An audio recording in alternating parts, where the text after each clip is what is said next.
отырыңыздар, шығып қашмасын. Мен аны бүгін нәқ міне Балташқа алып қайтуым жоқпаған түгел. Қазаннан Ираққараға алып кетерге тіредім.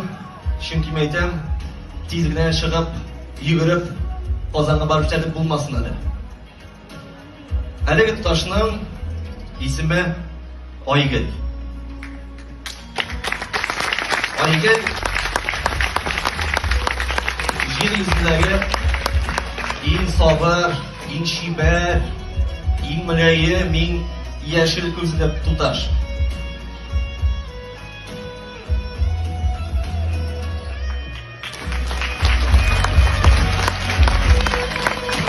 Айгүл, мен өзіміне яшеп, біраз ғына ордым шекілді. Һәм инде шушы мезгілден менің сенің білән яшысым келе, сенің білән уянасым келе, сенің білән йоға идәсі келе, сенің бәхет идәсі келе, һәм сенің тарафынан шулай ойынды бәхеткә күмеләсе келе. Хәтерләсәң, мен сенің телефоннан сөйләшкәндә яисә күз карашып отырганда, Айгөл дия торган идем дә тукталып кала идем. Җөмләнең ахыры һәрвакыт әйтелмичә кала иде. Син инде бераз гына үпкәләгән сыман, иң беренче вакытларда нәрсә генә табый дия торган идем. Аннан соң инде булай гына нәрсә дигән сүзгә кайтып калды ул.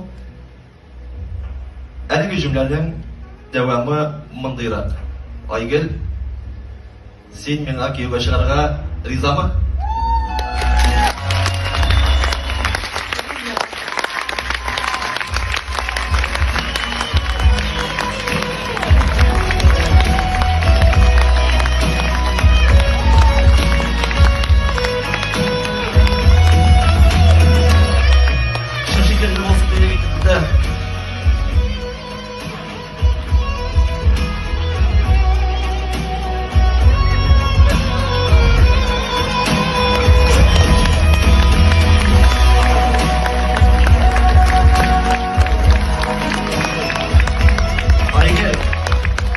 Итәмлән мине уятырга риза булсаң, 24 сәгать янында яшәргә риза булсаң, кичләре миңа аш пешерергә риза булсаң, мин маннан чыккан вакытта штаннарымны табып китәргә әзер булсаң, итәмлән мин маскаларымны табарга ярдәм итсәң, итәмлән ике күкәйдән тәбә сатып, итәңә аш ясаң, әйдә, бүгеннән бергә атлыйк.